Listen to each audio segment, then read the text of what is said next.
Water, how plentiful it is in some places and how scarce in others. And when it's scarce, how much it costs in terms of human toil and trouble, as well as money. Water has always dictated the overall living conditions of a nation.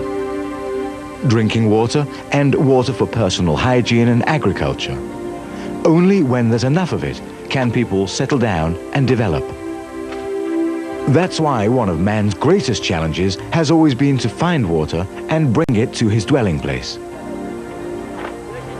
Throughout the ages, man has come up with the most ingenious solutions to his water problems. Hundreds of years ago in Afghanistan, people built a water system that went through the mountains and hills. A cleverly built network of canals brought water to the inhabitants. Today, however, many fields in Afghanistan are left dry and uncultivated. There are many reasons for this, but the war with the Soviet Union certainly put other priorities on life than maintaining the water canals. Thousands of mines litter the countryside.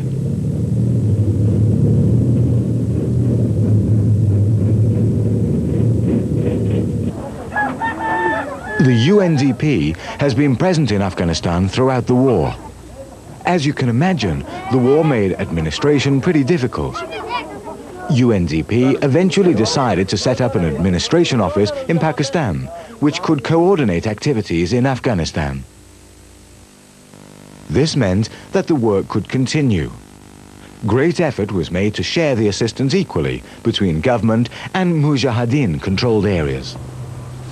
There is a great demand for the UNDP-funded programs in many of the peaceful areas. The decision to keep the program running has borne many fruits, and the results are impressive. More than 2,500 kilometers of the irrigation canals have been repaired and improved, and almost 400,000 hectares more land has been irrigated. This has resulted in an additional annual production of 180,000 tons of grain. For generations, Afghanistan has been a relatively poor country, and the wars of the last 15 years have not exactly improved living conditions for the people living there. Rebuilding their houses, villages, country, and their lives is an enormous task. On the other hand, it doesn't take long to build a house in an Afghan village. Mud bricks are dried in the sun. These are used to build the walls, which are then covered with mud plaster. A man can produce about 200 bricks a day, and you only need 1,500 to build a small house. But water is scarce, and the limited resources have to be divided and distributed very diplomatically and carefully in order to avoid new conflicts. UNDP-funded programs are contributing to the peace process in several ways. UNDP stresses that rehabilitation and peacemaking must go hand in hand. The one is dependent on the other. The act of rehabilitation in itself builds stability and hope for a peaceful, constructive future. For such a program to be effective, it's important to respect local customs. UNDP respects the Shura. Roughly translated, the Shura is the traditional Afghan decision-making process which dictates how decision-makers are chosen and describes the decision-making process itself. Local leaders are reminded or taught that issues can be resolved and positive results achieved through peaceful discussions. The central part of Afghanistan consists of high plateau and rugged mountains. The landscape is very dry and barren, with not much vegetation to speak of. Most of the country's infrastructure has been destroyed. Roads and other forms of communication are in desperate need of repair. There's no postal system, and the list goes on. But wherever UNDP has been allowed to help the local people build for the future, it's usually the water systems that get first priority. Water dividers, built at different levels, direct the water down to the various villages and farms.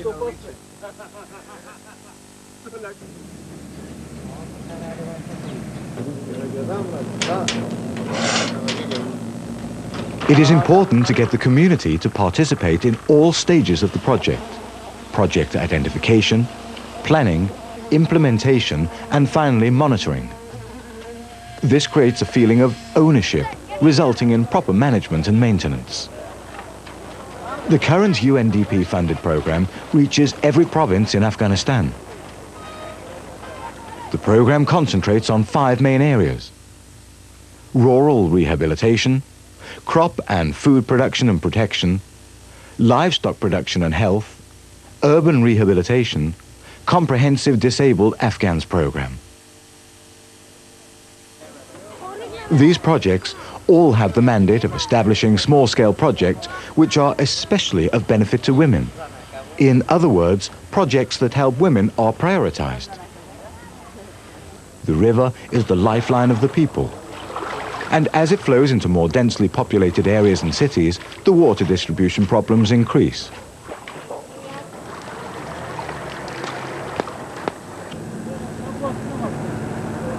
In many societies, the rich keep scarce commodities to themselves.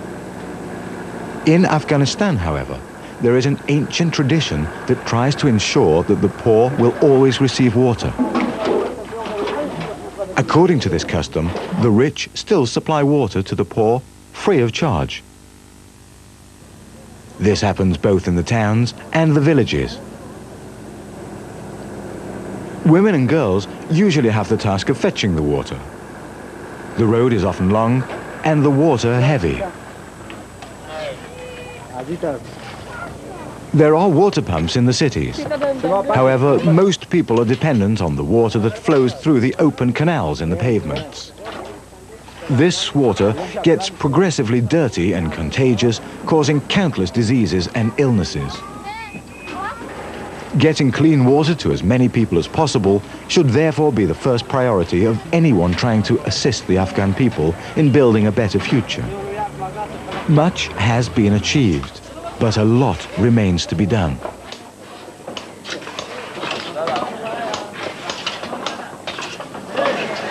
Most of the UNDP-funded programs consist of a number of small to medium-scale projects. These typically last for 3 to 9 months and cost between $5,000 to $70,000. Non-government organizations and local contractors play a major role in implementing these projects.